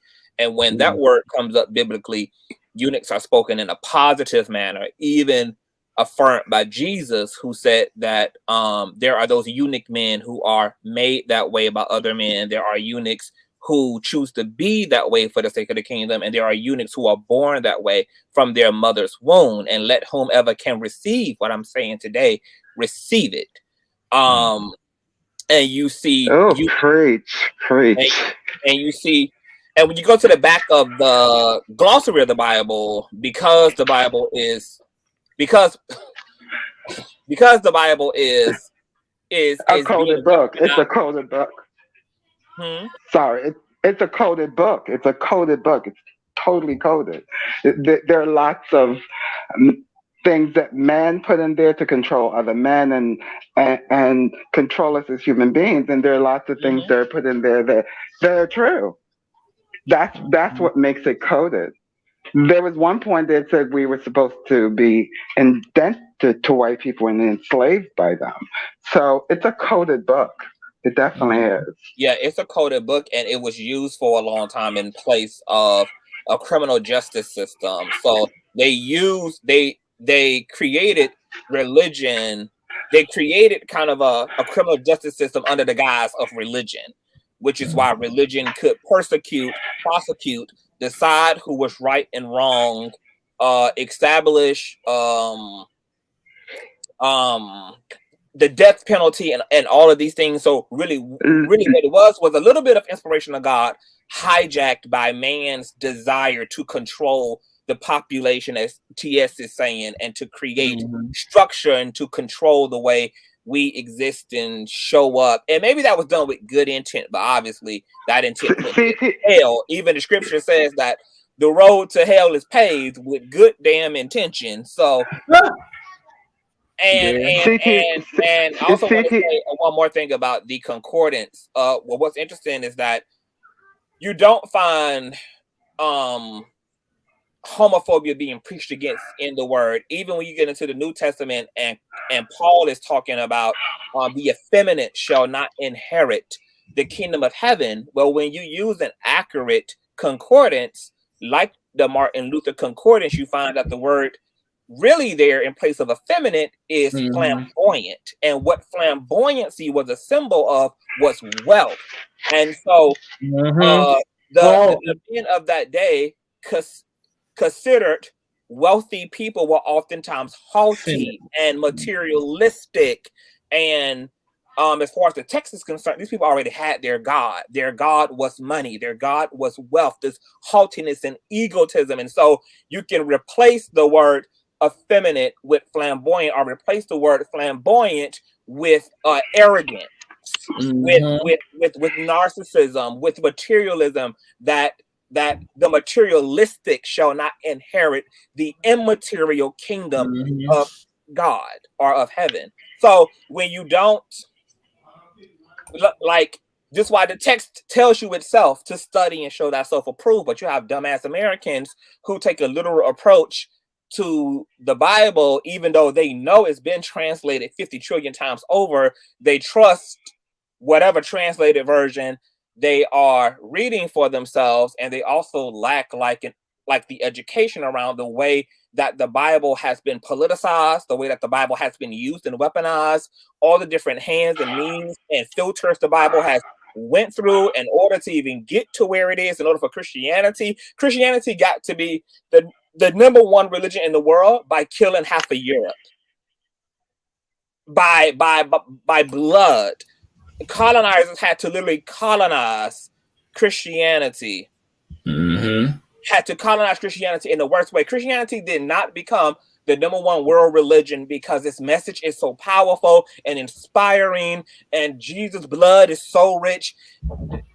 Christianity got to where it is because those perpetuating their religion were willing to kill, steal, and pillage in order to use that religion to access resource, to access social equity, to access control, to conquer, etc. That this is the basis of the Christian religion. They don't tell the dark, insidious truth about Christianity and how to be what it is today. Yes, the message is beautiful and poetic, but Jesus is a different story than those who controlled and perpetuated the religion of Christianity. Yes, the religion was one way to control the people and create the laws and the policies and the rules and what you should abide by and what you should not do and what should be on your subconscious mind consciously. So you imagine your subconscious mind telling you what you should and should not do. Imagine being born like that. You think homosexuality disappears from that? It don't. But here's the thing, like, because and for those who are, go ahead. I'm sorry. No, all I'm gonna say is that they can't imagine it. But that's what I said yesterday. When I said what was it yesterday? My day's a little messed up. Day before yesterday or yesterday, one of them is that is that when you have a privilege, it creates a blind spot to your experience. So they can't put themselves in their shoes, in our shoes of I was born this way. Since I was born this way, people keep trying to tell me that I wasn't born this way. They don't have that experience. They cannot empathize with that experience because they hold a privilege. That's it. Yeah. And the world has given that to them. And even when they have nothing, they hold that. They could be laying on the street with nothing, and they will hold that to you. Mm-hmm. Well, I had experience where this guy, so I used to work in sales. So I used to go door to door talking to people, whatever. And I love that job. I learned a lot about that job. I'm marketing, using my hands, talking and stuff, right? So it was one day, you know, me walking, being a bad bitch per usual. And I'm walking and stuff. And I just remember seeing this guy. He was on his like front porch. He was like driveway. And I had my headphones in walking. And so as I'm walking, I see him like mouth something.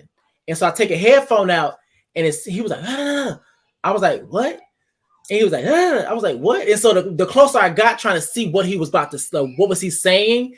And so I got so close to the point, I was like, I might as well go and talk to him because my job was to go around talking to people, promoting the product, right? So I went up, started talking to him about the product or whatever. And then eventually as time went on, I started to realize he was like, I hate to say it like this. He wasn't all the way there. The elevator didn't reach the top floor in a sense. And I'm not trying to be harsh when I say that. And so I realized, I was like, oh, okay. You know, he's being condescending and he's not all the way there. So I was about to leave. And so as we're talking, it clicked in my head what he was saying. He was telling me to quote unquote walk like a man. And then not only that, as I was leaving, he started to insult me, disrespect me. I forgot what he called me. He what did he say? He was like, "You're a sugar, you a sugar punk." Some said something. I'm not gonna lie, that was funny to me. I ain't gonna lie, but he had said something, and it was just the fact and the audacity that, sir, mentally you're not all the way there, and it's the fact that you feel like you have the right or you have the grounds to try to insult somebody when, sir, we need to put you in the closest institution, the closest clinic to make sure that you're actually mentally healthy. And plus on top is just the fact that, sir, the same way that you're trying to push this narrative that queer people are not mentally all the way there is the same narrative that I can most definitely push for you. But yet I'm still showing mercy, respect, and dignity by not insulting you or even trying to bring that up in the context of our conversation because it had nothing to do with it. But that's all I'm about to say. You know what it is? Sometimes some of the ones that show hate, that all they do is produce and show hate, they have to have an exchange with us. They just have to. They have to use their energy towards us, and whether good or bad, they just have to do that. Some of them act like we're walking billboards to where they want us to constantly answer their questions. What it's like. So no,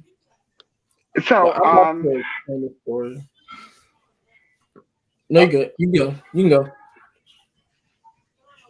So someone like that who's constantly watching, constantly stalking you in a sense, and gives you so much energy, there's something they're getting out of it.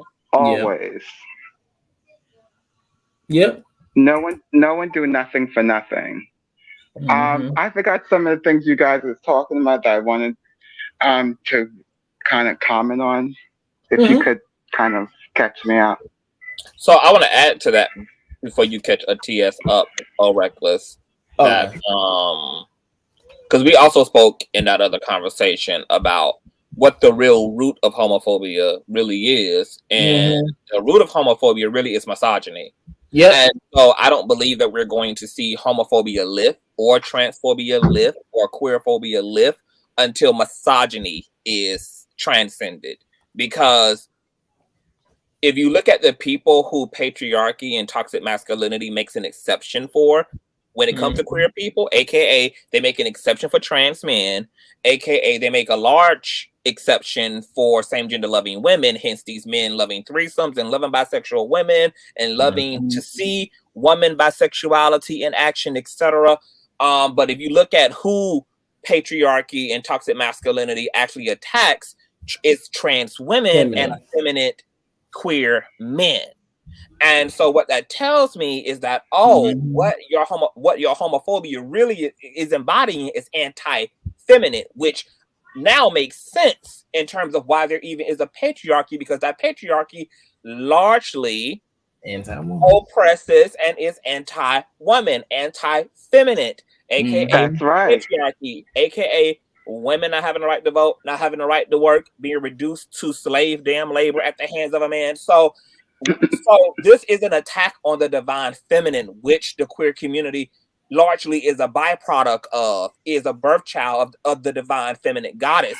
So we're not going to see all of these interconnected issues be transcended until the root of it is, which is taking care of patriarchy sliding over to the left and aligning with the divine feminine instead of trying to control, resist, or deny her. Yep. But what I never understood is like this system here, like this whole European system that they have here. This is not an African system. And in an African system, we have a balance of power when it comes to men and women. And there's not a balance here. So I don't get some of those males that adapt that European sort of tradition of, yeah, this is what it should be. I should control. I should lead. I should do this. When you've been led many times by a woman and won. Well, and what I that goes against. Go ahead. Also, what I don't understand is then how is the feminine weak when without life, you can't be born unless you're born into the feminine. Everything that's born starts female. Every single thing. So how is that weak? How? Because it's okay. I'm gonna tell you how. Because it's through the lens of a patriarchy. If you're not masculine or you're not from the masculine form, you're deemed as weak. And with the toxic version of patriarchy, it needs to oppress or dominate something, and so it chooses the feminine to be able to dominate. And that's how they get their manhood. That's the reason why, if you actually listen to the concerns of a lot of men, they want women, in the words of conscience, to lower their standards just so they can feel like a man. That's right. That's right. You're right. That's what they want. That's what they want. That's all that is. That's really all it is. But and a lot of men are conflicted about even like the strong feminine figures in their life, because once again, what they're being taught contradicts what their experience of the feminine. What they're being taught is that them and their male counterparts, aka their fathers, are supposed to be performing the role that they oftentimes watch their sisters and their mother perform. This conflicts with the male ego growing up, because even though they saw the feminine stand in the gap for them, even when the alleged masculine energy was absent from the home, was still largely conditioning them in that culture is the fact that them and their male parts are supposed to be in that place. So it creates at the same time a sense of incompetence and a sense of aggravation. And the reason why men who have been raised by strong women can still look at the feminine as weak is because patriarchy looks at the strength of the feminine as a byproduct of survival, not as an inherent organic trait. They only believe that men. They only hold on. They only believe that males are inherently, naturally, and organically strong. They look at the strength of women as something that they're forced into as a result of not having male companionship or intervention or access to. Yep. So they still don't want shit to do with that, or don't want to truly honor the strength they see in women. They would rather, they look to themselves where they believe that it is organically. They're never going to respect women and the strength and the place that femininity has in this society until they understand the white patriarchal construct that is teaching them all of this shit and creating these systems that lead to ignorances and sexisms and etc. Black men don't want the burden of waking up, and we see this even with them being resistant toward the liberation of women. They don't want her working, they don't want her making more, they don't want her having the opportunity to be the damn table, to bring the goddamn table. We see that men are deaf scared and pushing against the liberation of the feminine.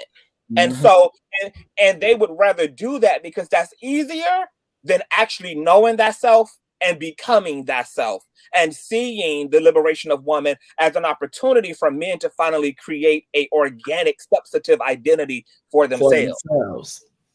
They refuse to take the journey of self-discovery, and they're hating women for forcing, as far as they're concerned, they're forcing them. And then they're interpreting what really is an opportunity to grow. Like, women are taking the opportunity to move, to transcend the gender construct, to transcend the patriarchal construct, and they're happy about it and doing what they need to do, afraid or not. Men have the same opportunity, but instead they are redirecting that anger back to women's community and telling them to stay in their place so that men can have a place. And men are going to have to figure it out because everybody is divested in one way or another from Black men. No shade. My idea, I'm gonna be honest with you, my idea of my current dating status of niggas ain't shit, but there's still hope out there. That's basically where I am mentally. I haven't gotten to a place to where it's like this strong hope. I still got hope out there, but I'm very much aware of the current state, the current philosophy that's being fed. And I think because I am a queer man as well, queer or not, I'm still a man. I also know the upbringing, and I actually have the blessing and the privilege that a lot of women do not have of being in the nooks and crevices of the man cave and seeing how they really speak and seeing how they really operate, and seeing how they really view the world and kind of have like this narcissism when it comes down to it. No shade, but it was a story that I'm actually going to share. And I know she's probably watching this, but I have a family member that, and this is the reason why I said that when it comes down to me, you're gonna have to accept me, all of me, no bits and pieces. Don't pick and choose. No, but I don't agree. Okay, they got you. I'm walking out the door, because when it comes down to it,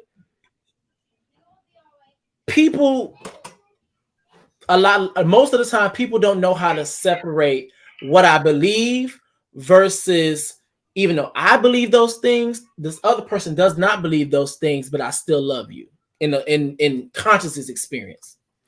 So I was living with my one of my relatives or whatever, and it was an incident where I was coming in late. I just got off work, and the previous days, I'll say like a week before, this specific family member came to me and talked to me. It was like basically telling me, and I told her that, you know, I was gay or whatever, and I never hid it, but it was, I guess, because I felt like she always knew, but I forgot how we got to the conversation, but I told her, and I was like, okay, cool, whatever. And so she had gave me this talk about it. I was like, oh, okay, girl. And so I kind of brushed it off, because where I am now in my life, you can't get me with no religious dogma. You cannot get me with the shaming of me, quote unquote, being gay, as in God's not happy. Well, if he's not happy, then he's just not going to be happy. It is what it is. I'm sorry. That's just where I am. And so even though she was giving me her speech, and I kind of knows this, most queer people know this speech like the back of the hand, and it was kind of going in one ear out the other. Cool. I gave you guys this backstory because it's going to make sense when I actually get, and I fast forward. Time goes by. Now we're in the current state. I come home from work late at night or whatever, but I come home from work and I'm like, you know what? I'm gonna go get in the shower. Cool. Get in the shower. And now what I can say is this. I can say that me coming from work and I worked at a sports grill or whatever, so it was busy at night. I could take the responsibility and know that I probably was riled up. I probably was still like on 10, but didn't realize how loud I was. Okay, cool. So I get in the shower, and what I was doing, I actually put on one of Conscious's videos, and I was listening to it while I was taking a shower. What video was it? Huh? Demon time. Yeah, girl, shut up. No, what video was that? It was a video that you did. Oh, it was this video. It was the video where he was where he was talking about young Pharaoh. And he was basically like condemning young Pharaoh for being a bigot, saying all this stuff. What cool. That's what I was listening to. All of this is gonna tie together. And I just remember I was listening to it. You take my shot. I remember hearing like a big giant bam, like bamming on my door. Well, not my door, but the bathroom door. I'm knocking like the damn popo. I'm like, what? And all of I heard, turn it off, turn it off, turn it off, turn it off, turn it off. And so I turned it down because I'm trying to see what they're saying. Okay, cool. And all of a sudden, one of my family members said, "Oh, turn it off. I don't like the verbiage." I'm like, "What you mean you don't like the verbiage?" And then the family member started going on a rant saying, "We had a conversation that you was gonna change," and but it started going on just about a whole homophobic rant. I was like, "That volcano lid blue." And so I chastised him. I said, "What do you mean you don't like the verbiage?" Basically, he's talking about condemning people who are being basically showing discrimination against another group of people. And that's the verbiage. And that's the verbiage. And so I'm sitting there confused because I'm like, does she not know who the fuck I like I think that she gave you the Andrew Caldwell treatment, baby. You said you was gonna be gay no more. You said you was gonna wear them tight clothes no more, boo boo. You said you was gonna like men's no more. No, but my thing is this is like I think maybe back in the day that shame. Damon, you was a boy. No, but my thing is I think maybe back in the day that shame tactic, that tactic of being able to shame somebody into I hate this word, submission, that probably would have worked. But that's not gonna work now. So I looked at her like she was crazy, and then we start going back and forth. And then something in my head just said, "Bitch, leave." And so I was like, "Oh, okay." I packed my shit up and I started driving.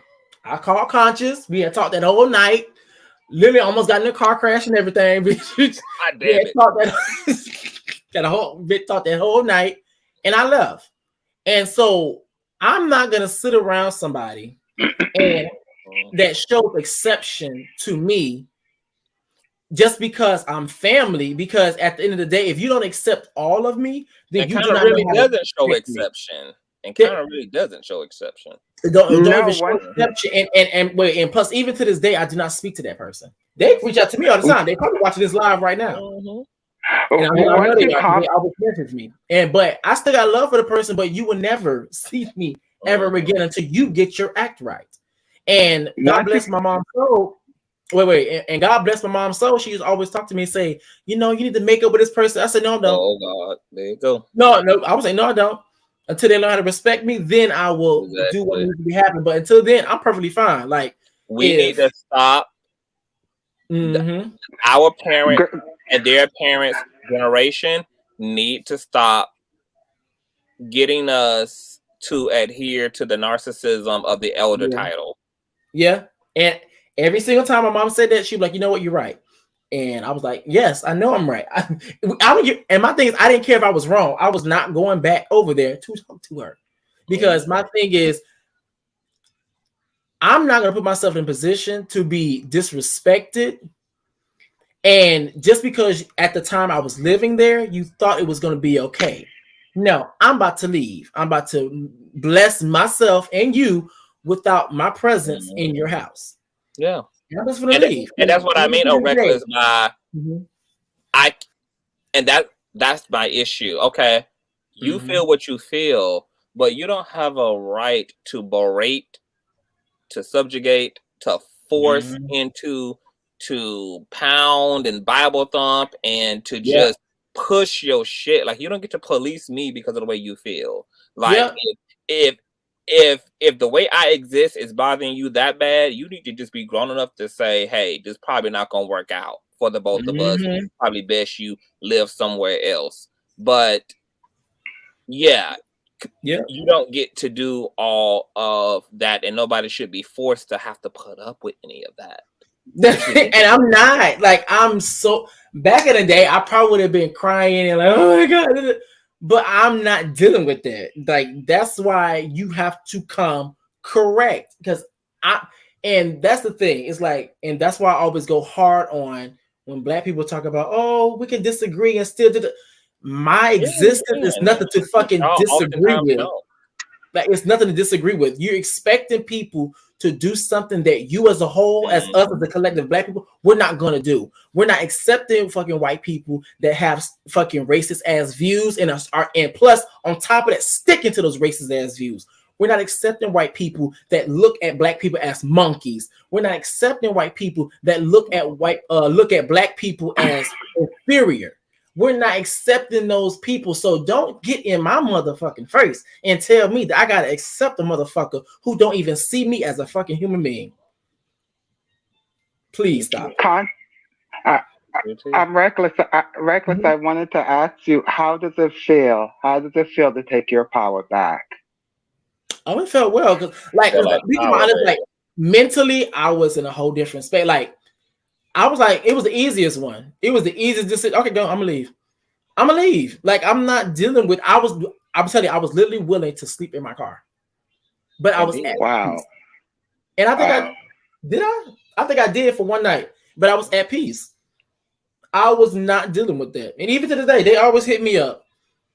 But not everyone has the choice to sleep in the car. I'm happy you had a choice, and you had CTV guiding you and supporting you. Like, God bless you guys' friendship. So it's amazing that you actually took your power back, because once you allow someone to tell you who or what you should be, that will constantly happen. Once they drop one bit of oil in your water, it will always be tainted. They will always come back. They will always you will always question who you are. You'll get lost into them and forgetting who you are. Yep.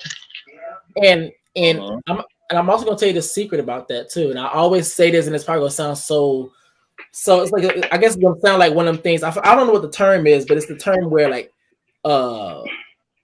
people always say it, cliche. Well, it's not like cliche, but here's the thing. Once you actually get like self-love, that shit, I'm telling you, it makes shit so much easier. It's gone. Once I actually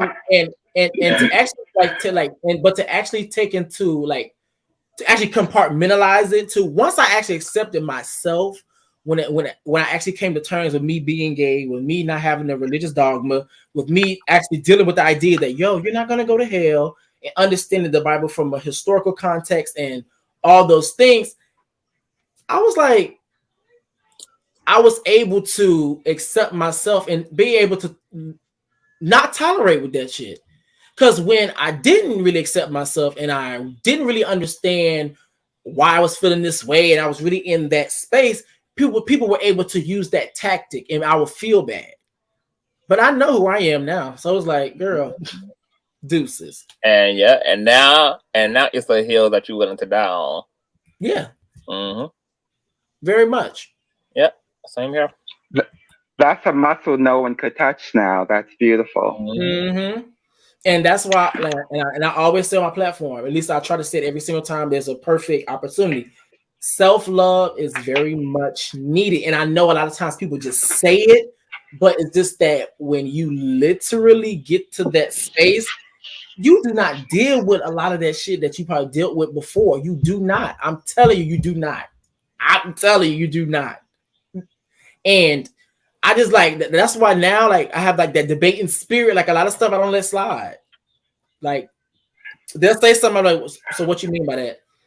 I'm willing to die on that hill. Because if you're so easy to just say something like that ignorant, then it's just so easy for me to rebuttal. And for me, a lot of people don't have that, you know, that spirit of debating or that spirit of going back and forth. Like, okay, whatever. No, I guess God blessed me with that spirit, so let me use my power for good. Then 11:11. Speaking of how good God is, it's 11:11. Mm-hmm. Well, mine says 11:10, but girl, my thing probably 1 minute behind. But yeah, that's all I had. You'll be amazed when someone challenges you. What spirit will jump into you? Mm-hmm. Bye. Telling you. But that's really all I had to say about the little Boosie. Boosie need to get it together. But Boosie Boosie thinks that somehow his words, or somehow he has the power of Trump. He don't. He don't. His voice and the people that make him think that he has power. He don't have power, because if he did have power, they would rip him of it as they did Kanye West. So he don't have power, but his little words that his words that he says and things that he says do hurt and affect other people and communities and other groups. And the fact that he continuously do that and I heard this man describing sex. It's something when a straight man describes sex, you could hear the drooling, the desperateness in their voice. This man sounds like he was drooling for penis in his mouth when I heard Boosie describing sex in prison. Have you guys ever heard it? That's about in prison. Yeah. Oh, you talking about when he saw that he saw that man I had mentioned that earlier. He sounded like he was drooling. He sounded like it was something he longed for his whole entire life, and now he saw it right before his very eyes. An out of body experience. Yeah. Yeah. The mirror is hard to look at sometimes for some of them. This girl here. Yeah. Sure did. But yeah, like my thing is this, and I'm probably just gonna leave it here, because if not, I'll go on for hours and hours and hours, and I'm not money love. But my thing is, I really don't really care for Boosie. Like Boosie doesn't, like I said, I'm gonna keep saying he doesn't really piss me off. It's the people that support him. That's what gets me. It's the people that support him, and it's like the hypocrisy. You support him. And especially when I click to your profile, you're a mother and you have your child, and you're supporting someone that promotes sexually assaulting children and minors. But yet you get mad at Balenciaga, and rightfully so. But yet you put someone that does the exact same thing and make them the voice of reason. And in the same aspect,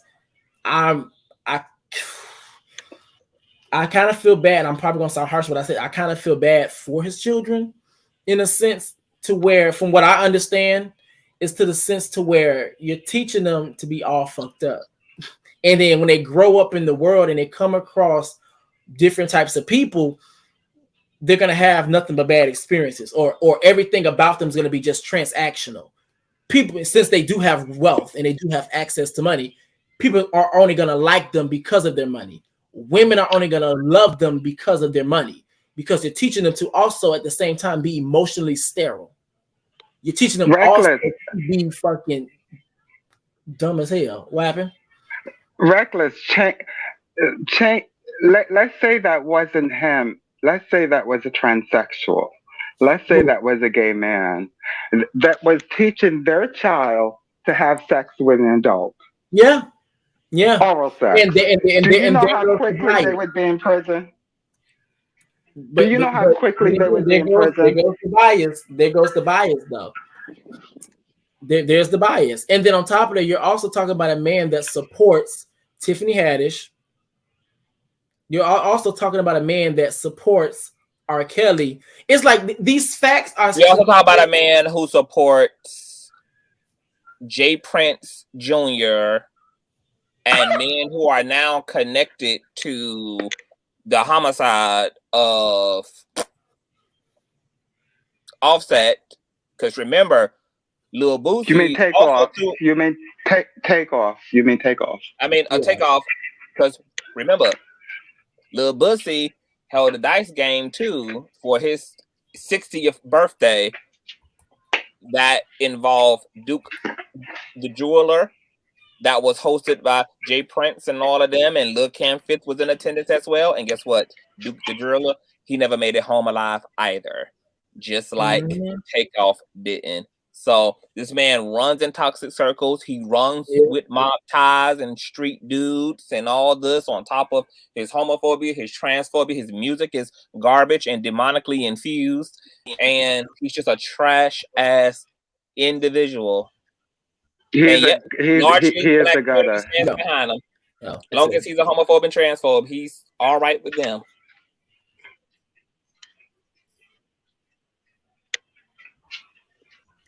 Baby. I remember when this goes to what I said earlier.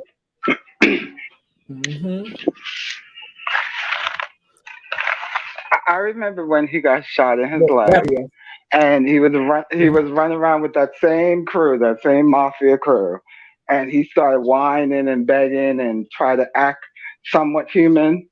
And then another time when he was begging everyone online for money for medication for his diabetes.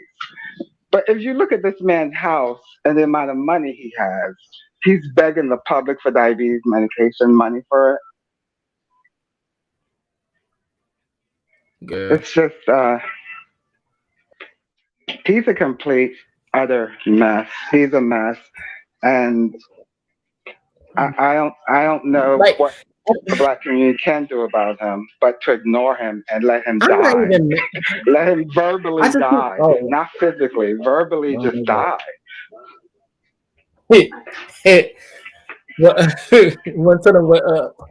One of our people that we know said that he just can't wait for him to just croak. No shade. I didn't say that, but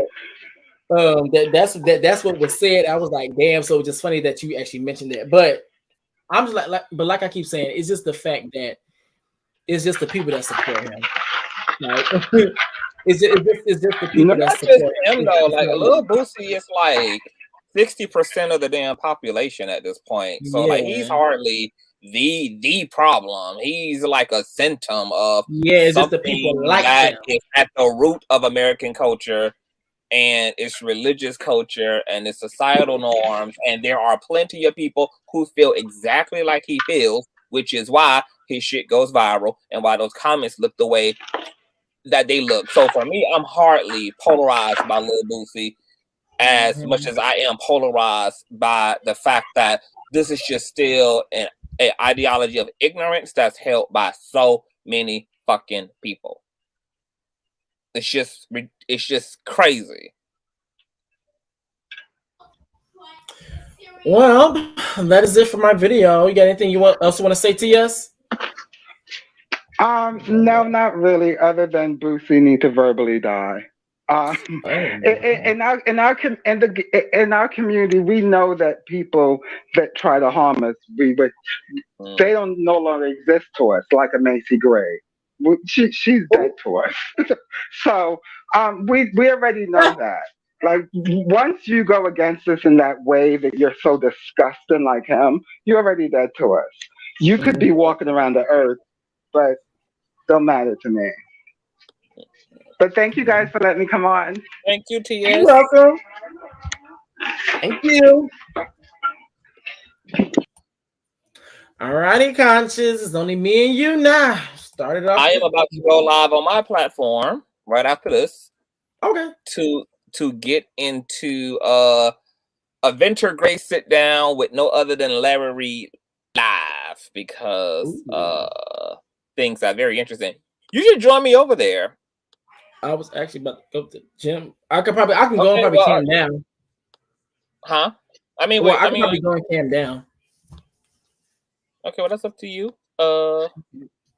We are about to go live over there, and thank you for having me. This was a great discussion. Please, everybody, make sure that you guys share this live stream out. Get the message out, child. You know, sharing is caring, and you know, this is how we build up The Nations, honey, is by Sharon. Make sure y'all hit Reckless's Cash App, honey. He putting in that work, giving y'all that good content, honey, doing these deep dives. And you know, he loves the homophobes, girl. He be doing, you know, psychoanalyzing the homophobes shy. So thank you for having me. And I look forward to more conversations, more dialogue. Alrighty. Well, that is it for my commentary video for today, guys. Like I said yesterday, guys, just so you guys are aware, if you guys did actually give me any cash ups, anything like that, I had to fix my settings. So whatever you guys sent yesterday, I did not receive them. That's why I haven't said anything or sent anything back. But I have got it fixed now. But thank you guys so very much. I really do appreciate it. That is it for my commentary video for today, guys. Please make sure you guys pop that like button, hit the subscribe button, and please, please, please smack that notification bell so do not miss any of my posts from me. Until next time, guys, I will see you guys later.